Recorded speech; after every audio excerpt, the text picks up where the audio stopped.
checkers. The Cowboys are at it again, man. They at it again. Now, my man, Demarcus Lawrence is out here talking. Last time he talked, it didn't look good on that Monday night, man. It didn't look good. But I'm gonna let you play this clip, man. Because those are my notes. So go ahead. no, I'm gonna let you play the clip, man. Because yeah, it just didn't. It don't fit right when he get to talking. Let's get it. Far do you think that gap is between Philly and where you guys are and where you finished last year? Because we know how important it is to get home field advantage. Yeah, I don't feel like it's a huge gap at all. I feel like it comes down to, certain details of not just the scheme, but also of your locker room. I feel like, through this time right now, when we headed the training camp that, we make those adjustments. We learn those different things that we need to learn about our teammates so we can, fully function the way we should out there on the field. Tom, you like what you heard? Stop the cap.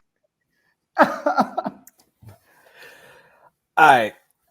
I'll let you go the last two. I knew I was going to have to go first on this one. So first things first. I kind of did like what I heard. I like what I heard there. I just don't like something about with these Cowboy players. It's like the right message, but sometimes it comes from the wrong player. Like, I'd rather DeMarcus Lawrence kind of talk like how – no, I don't want him to talk like Michael, because if he talked like Michael, we probably win 8 games, because that's what he did that Monday night. He talked like Michael, and then he got ugly for us. But I don't think the gap is that big. And if you are a real football fan, I'm not even going to discredit the people who are casual fans, but if you watch both teams and you've just been following the Cowboys and the Eagles, you can clearly see that these two teams are the best team right now in the NFC East. Right now, just based upon what we've seen. The Commanders and Giants have gotten better. They both have gotten better. I'm going to say it one more time. They both have gotten better. But if we're talking about right now, based on consistency, the Eagles and the Cowboys are the best two teams in the NFC East. No questions at quarterback as far as who's starting or what you expect from them. Because what do you expect from Hurts? Hopefully he does the same thing he did last year, and the same thing with Dak. He's going to get to the playoffs, and what it's going to be. You don't expect too much, because I'm already about to have this debate when I get off the show. But as far as the gap, the Eagles team, they did lose major pieces on that defense. Major pieces. They retooled it in the draft. So you're talking about expectations versus what they already had. But the Cowboys, they did the opposite. They filled in with veteran presence instead of the draft. They did go out and get a defensive tackle. However, they had a defensive tackle last year who they got mid-season, and now he's going to be there, which is a vet. It's not a rookie. So you get Stephon Gilmore to back up as your corner, because Anthony Brown, 50-50. And then you go get Brandon Cooks. I mean, there were other receivers out there. There's one out there right now. I mean, I wish they would have waited, but I mean, I'll take Brandon Cooks because he's on the team. But if D-Hop was out there, I'm taking D-Hop. I'm not crazy. Of course. DeMarcus Lawrence says, I don't feel like there's a huge gap. I told him, blah, blah, blah. It comes down to certain details. When he says that, that's what got me. What do you mean details? What do you mean by that? Because we won 12 games last year, and we won 12 games before that. And what's the team that put us out both years? The 49ers. So what details are you alluding to? Because are you not watching film enough? Is that the fine detail that you mean? Because Michael was there when we lost to the 49ers. Hold on, Tomo. I know this is blasphemy, but you accept it. An Eagles fan sent a super chat and doing a Cowboy segment. You knew what time it was. And it was fun. Shout out to Kevo, man. Shout out to Kevo. Let's read it out right here. Shout out to the guys. It's up from here. It's hashtag R2L. Thanks to Trent. I can't use my how we did it first hashtag this time. But hashtag Stylist Mark 2023. Hashtag Hurt Season. Shout out to Kevo. Appreciate you, man. Appreciate you. All right, side note. These super chats about to go crazy because of how competitive these chats are. I just want y'all to know, because you see what he just did there. Now, Mark, you got to respond. You got to respond, man. You got to. And you can't respond with just a regular chat now. Kev done set the bar high. I like what you did there. Kev might be like Jerry Jones. Hey, look, we can't show Mark comment until you Look, man, look at Dave. Dave was like, Dave know too. He in the comments. You said, come on, Kev. But as far as the gap, it's not Grand Canyon-esque. And even Eagles fans know that. They know that. They may have us on the offensive side right now because they know what they got on their offense. But as far as defense, come on, bro. Number one team in takeaways. The team that was behind us, it was the Pats and the 49ers. They had 30. We had 33. And then the Eagles was third. They had 30 takeaways. But then they'll jump out there and say, but what about how we was attacking the quarterback? This goes back to what I said earlier. You got a new defensive tackle. You got a young rookie in Nolan Smith. You got a couple. Your linebackers are 50-50. Your number one safety is now in Detroit, still bashing y'all every chance he get. But CJ Garner is now in Detroit. Y'all know how I feel about. I'm gonna be professional. Y'all know how I feel about Bradbury. And then Slade was 1 foot out the door. He was about to go to Baltimore, and then Howie made the phone call. So it's a lot of questions as far as defensive side, but the offensive side, I'll let y'all have that right now. But we got y'all on defense because we know what's in the room. So as far as that gap, we may be talking about Old Navy, Banana Republic. That's what we talking about, but we ain't talking about real huge gaps. All right. All right, cool. So look, first of all, I'm not mad at what he said. All right, the way he said it was humbly. Like he didn't say it out of arrogance like he did last year on Monday night, like he said. He said that, I'm like, man, they gotta see us. That's what he said. Like it wasn't like, no, man, he was like, they ain't play us yet. That's basically, I think that's what he said. Yeah. So I like the gap is not that big. All right, as far as between the Cowboys and the Eagles, he's right. The 2 games, first of all, y'all records, y'all only 2 games off on the record. Let's start there. All right. And number 2, y'all played each other, one without each quarterback. Mm-hmm. The first time y'all played them, Cooper Rush threw 3 interceptions. Jalen Hurts threw 0. Jalen Hurts does a great job not to turn the ball over. But y'all held Jalen Hurts like 180 total yards. You know, like it wasn't like Jalen Hurts lit y'all up. Cooper Rush kept putting y'all in bad predicaments. That's what happened. And y'all lost by 9, but that game was closer than what the score says.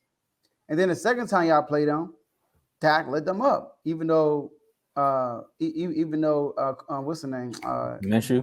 Garner Minshew lit y'all up too, but y'all had injured DBs and stuff like that. But so did the Eagles too. So y'all never played a fair game. Now, it's not a huge gap between y'all, but you know what the gap is? The quarterback play. It's the quarterback play, Tom. I'm sorry. If we going off last year, you got it. Go ahead. Yeah, the main difference last year was the quarterback play. I'm sorry. It really was. I mean, y'all both played the 49ers last year in the playoffs. One team won, one team lost. Now, I know the Eagles played against the guy who helped me move my couch into my house yesterday. The 49ers had him my quarterback, all right? Dude, had to get that man in tilt, man, because he looked scared back there. So, I know they played against him. But the difference in that big game was the turnovers. Jalen Hurts, even though he didn't have a great game, he didn't turn the ball over. Dak turned the ball over in 2 crucial moments. I mean, y'all up. I mean, it's not up. Y'all defense is dominating. Score 0-0 midway through the first quarter. And he throws a pick in his own territory that was led to a field goal. DeMarcus Lawrence had a sack, I think, in that drive, right? So did. I think he had 2 sacks. He had the sack on the first drive and the second one. And then the score is 6-6. Meaning, really should have been 6-3 because they got that 1 field goal because of Dak's interception. The score is 6-6 right before the halftime, and Dak throws a pick in your own territory on a 2nd and 2. Like, why are you forcing the ball on a 2nd and 2 with like a minute and some change left? That's not. Hold up, he threw the interception. I think that was a play where the middle of the pocket opened up, like you know Moses was walking through, and he could have just walked right into the first down. But yes, he threw the pick. Yep. Yeah, he threw it, and Ward was right there. He tipped it, and Fred Warner caught it. So it's just those. I honestly think Dak is good enough for y'all to win a Super Bowl. I think I have a good enough team to win a Super Bowl. It's just those minor mistakes that he makes in those crucial moments. It's like, dude, maybe he's not the guy, but he does have the talent for y'all to win.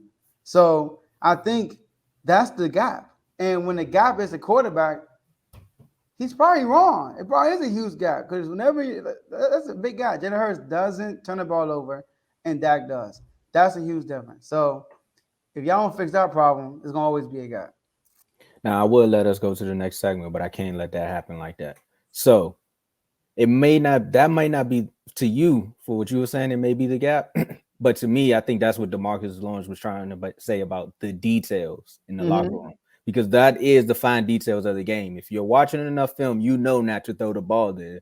You know, to get the first down, and we live to fight another play. So I agree with you there. But we can't also, like, I'm glad we had this discussion in the chat, because it was funny. We was talking about gaps earlier as far as just receivers. Now, on one hand, we can't say you got to show me again with Jalen Hurts with the whole we're not turning the ball over. But if he come out this year, because Dak's not known to throw this many interceptions in a season. So if that go back to being protect the ball Dak, is it really a major gap?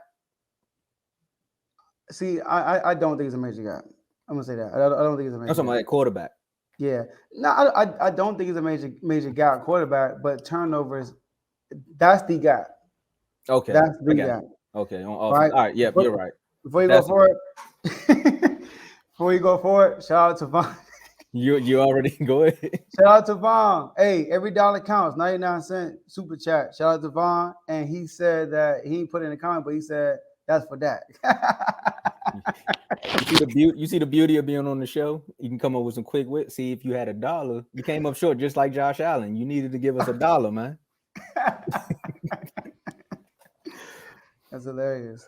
But yeah, I mean, I agree with you too. That he did say humble, because I watched it too and was like, hold up, who is this guy? So yeah, the gap, turnovers, we agree there. The details, I think he was talking about Dak. Mm-hmm.